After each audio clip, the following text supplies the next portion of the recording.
Bonsoir à tous et merci de cette invitation. C'est très agréable. Moi, je suis photographe, j'interviens à la fois dans la publicité, puis j'ai une partie où j'expose aussi en galerie. Donc, je vais vous parler vite fait du parcours, puisqu'on a tous, en tant que photographe, un parcours très particulier. Alors le mien, il est ce qu'il est, donc je vous en fais assez vite part. Donc moi, je viens plutôt de la montagne, où même quand j'étais gamin, j'ai beaucoup dessiné, beaucoup photographié, mais j'étais quelqu'un de très agité. Et donc, je n'ai pas pu faire photographe tout de suite, c'était trop tranquille comme métier. Donc moi, j'ai fait skieur professionnel. Et ma façon de travailler, c'est ce qu'on appelle the flow. Bon, c'est intraduisible finalement en français, mais c'est cette façon d'être complètement focalisé sur ce qu'on fait et d'être complètement dédié à ce qu'on fait. Et ce que je faisais dans le sport, je l'ai traduit naturellement dans la photographie. Alors mon premier métier, c'était ça. Donc j'étais capitaine de l'équipe de France de ski de vitesse et c'était de descendre le plus vite possible les montagnes comme ça. Donc on a été les premiers à passer les 230 km/h à ski. Donc ce qui était un métier à sensation où on pouvait s'exprimer, qui était un peu dangereux. Ça, c'est ce qu'on voit quand on est au départ en haut. Voilà, ça c'est la piste. Donc c'est pas sympa pour tout le monde. Pour nous, ça l'était, mais comme quoi on peut être en décalage sur les choses. Donc voilà, avec une première partie de carrière comme ça, et puis qui m'a donné l'occasion de faire des trucs extraordinaires, puisque j'ai pu skier au Parc des Princes. Oui, ils avaient aménagé à une époque une piste de ski, bon, entre autres, qui partait du haut des gradins et on descendait en bas. Voilà, il y avait M6, il y avait des milliers de téléspectateurs et de spectateurs. Donc voilà, une première partie de carrière dans ma vie qui était assez sympa et qui me correspondait bien. Après, j'ai eu un très grave accident et donc je me suis calmé. Quand je suis arrivé dans la photo, j'ai commencé par la photo de ski extrême, avec un de mes sponsors. Et ce que j'ai pu amener, c'est ce qui m'a nourri aussi, c'est les photos de mode. Et donc j'ai commencé à faire des photos ski extrême où je laissais dedans, comme on pouvait le voir dans certaines photos, le matériel. Donc là, on voit les flashs qui sont présents avec le matériel pour mettre un type d'ambiance. Donc ça, c'était un peu début des années 2000, ça a été beaucoup repris. Mais ça m'avait paru assez naturel et je trouvais ça plutôt bien, ça me plaisait beaucoup. J'ai pas mal utilisé, ça a été des expos que j'ai faites ensuite, où j'ai fait dessiner des courbes par mes camarades skieurs, et moi j'allais me placer, et donc je me servais d'eux comme d'un pinceau dans les pentes de ski. Et donc voilà, je leur faisais faire des trajectoires qui me plaisaient, et les gars répondaient bien, parce que bon, c'était tous des pros, et ils faisaient ça très bien. Donc en 2008, du coup, j'ai terminé. Je suis un fan aussi de photos vues d'en haut. Donc j'ai fait une assez grosse exposition donc à New York en 2008 à la Cannes. Et à la suite de ça, je me suis recentré sur d'autres travaux que j'aimais beaucoup. C'était de travailler avec les danseurs. Et moi, ce qui m'a beaucoup nourri, c'est la Renaissance.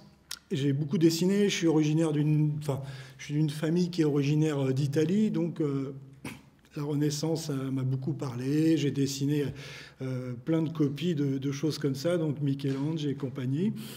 Le Caravage, évidemment, ça c'est une série que j'ai faite en 2013. Alors là, le gamma est un peu fort, hein, je pense que c'est un peu plus débouché que ça comme photo, mais en tout cas c'était l'esprit et ça me fait travailler beaucoup avec des danseurs et des danseuses parce que j'aime beaucoup leur langage corporel aussi. Donc voilà un rendu qui ressemble à mes passions. En 2008 aussi, j'ai pu faire un autre type de travail, c'est avec la galerie Deborah Zafman.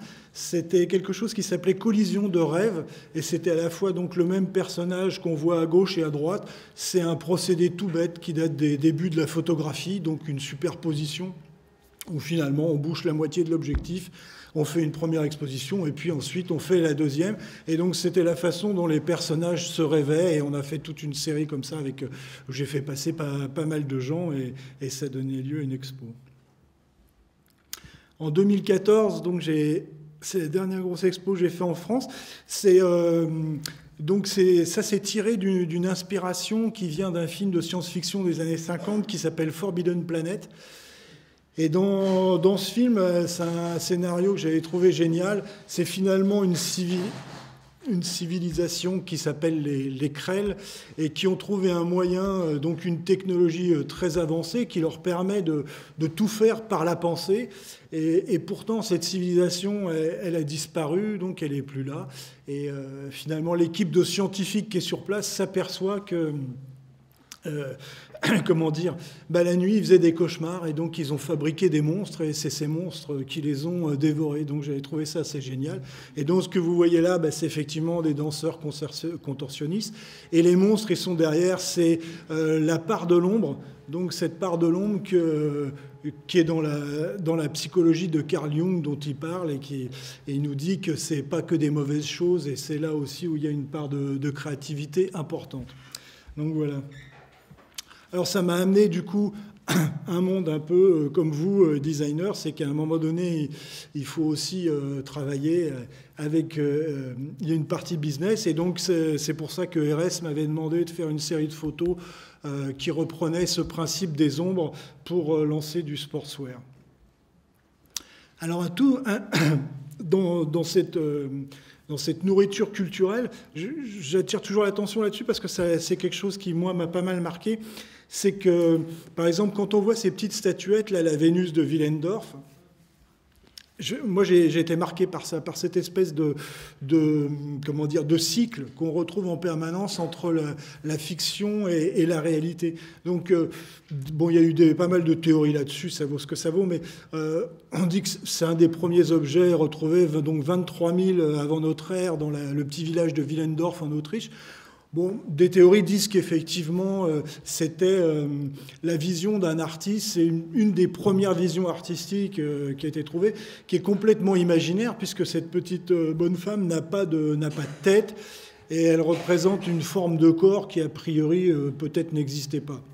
Alors, on se dit, oui, peut-être c'était effectivement l'idée d'avoir une compagne qui aurait une espérance de vie supérieure à 22 ou 23 ans à l'époque et traverserait les famines et autres disettes. Donc, voilà, on peut s'imaginer cette vision imaginaire.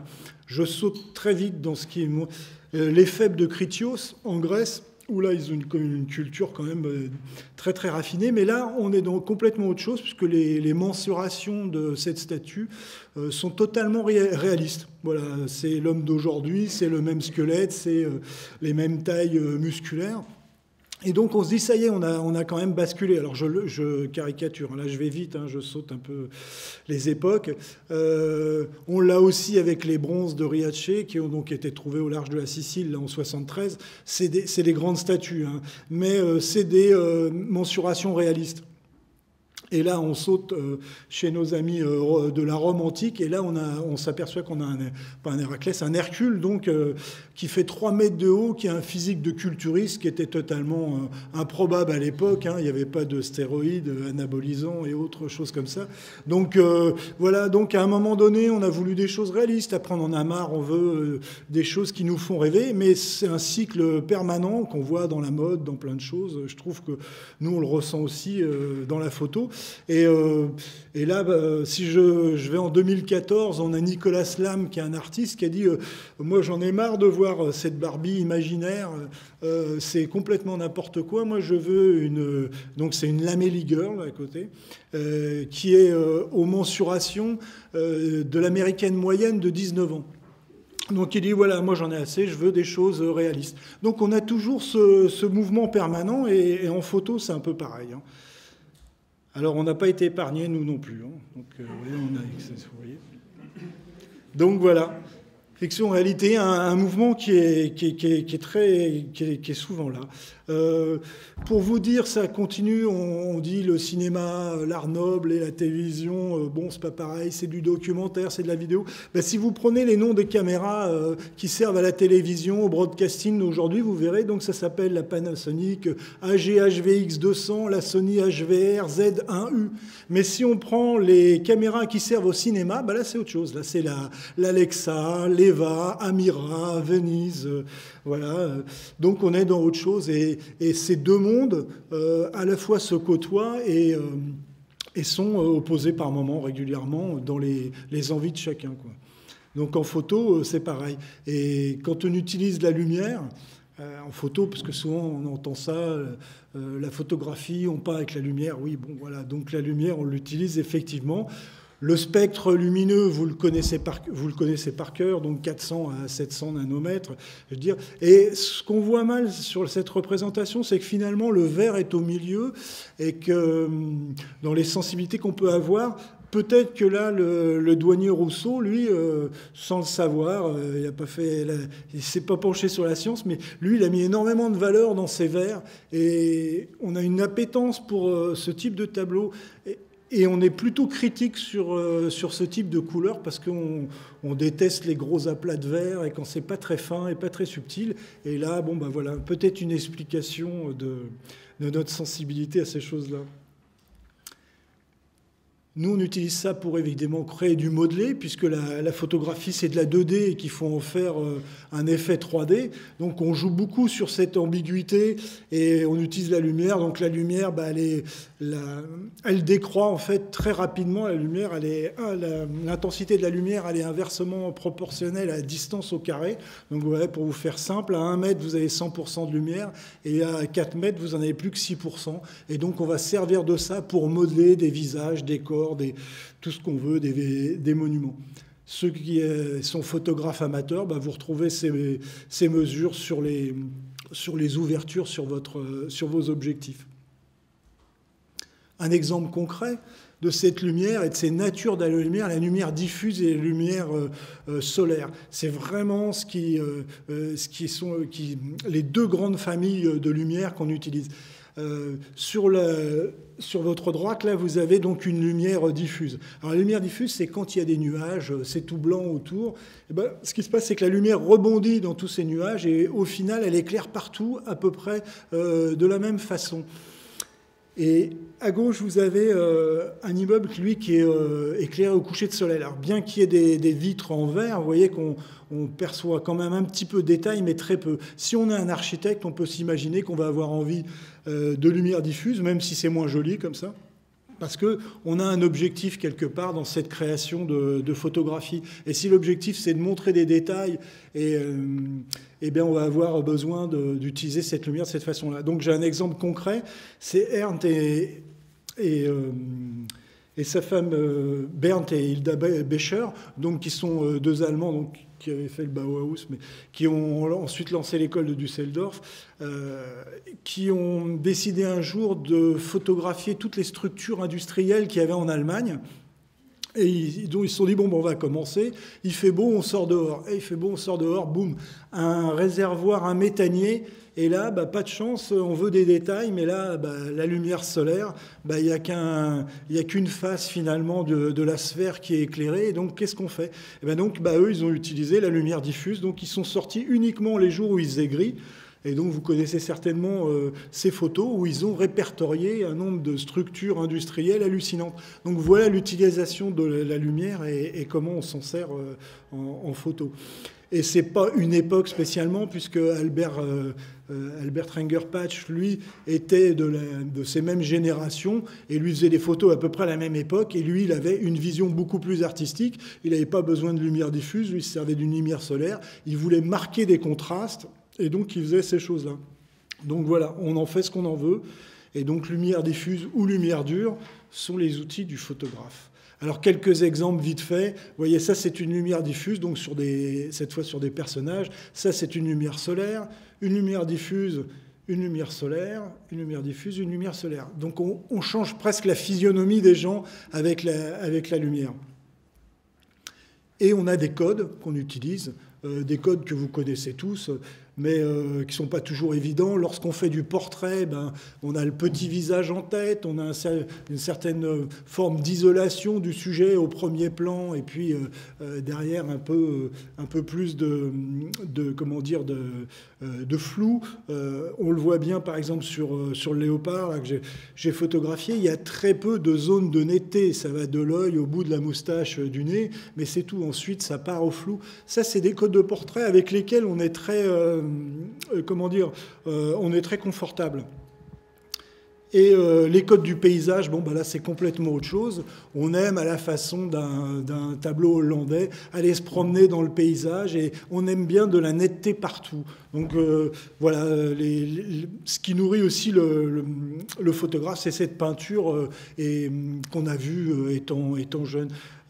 Pour dire, par exemple, les codes changent de temps en temps. On a, dans les années 90-2000, si vous regardez aujourd'hui des livres de cuisine, ils n'ont plus rien à voir avec ce qu'il y avait dans les années 80, où on avait une façon de photographier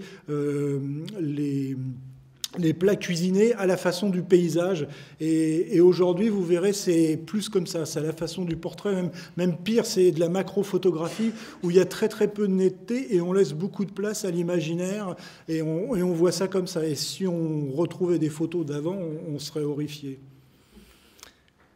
Des pièges dans la photographie, quand on veut éclairer une photo, une fleur en tissu, ça c'est la maison Guillet, qui est une des manufactures de mode de Chanel, qui produit des fleurs. Ça fait cette taille-là, ça doit valoir 100 € la fleur. C'est des fleurs en tissu, donc là on utilise de la lumière dure, parce que vous verrez qu'on a besoin de montrer des textures, et donc on va faire des choses rasantes.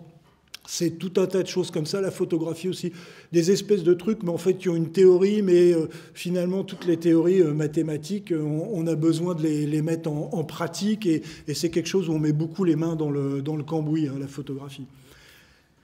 Une autre maison qui appartenait à l'époque à Chanel, donc pour Bourjois, où j'ai fait beaucoup de campagnes de pub pour eux à l'époque. Et donc là, on a des combinaisons de lumière. Donc une marque qui faisait plutôt l'ambiance, un univers du jour. Donc voilà, avec de la lumière dure sur le visage, les yeux, de la lumière plus douce dans le cou. Voilà des exemples de campagnes qu'on a pu voir. Ça, c'est lorsqu'on m'a demandé de traduire l'esprit de cette marque-là, mais plutôt pour les soirées. Donc, pareil, avec des combinaisons de lumières diverses et variées.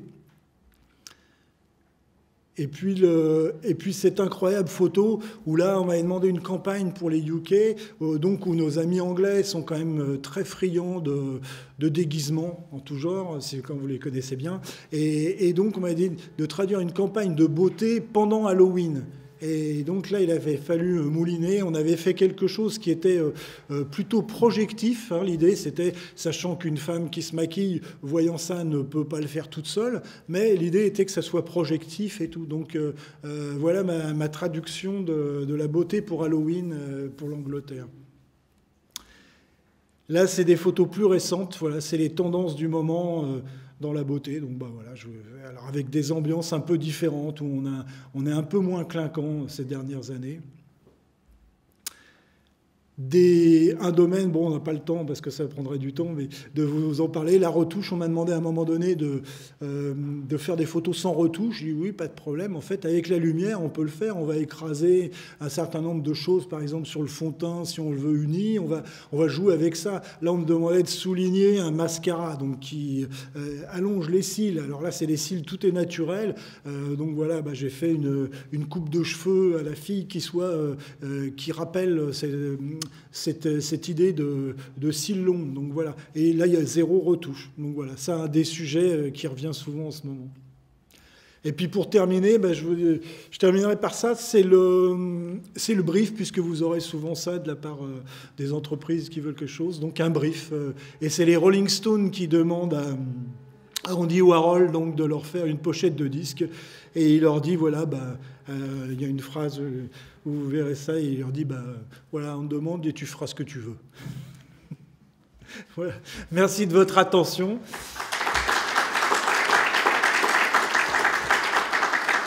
Si vous avez quoi que ce soit comme question autour de la photographie en général et tout, n'hésitez pas, vous pouvez m'écrire, je réponds toujours.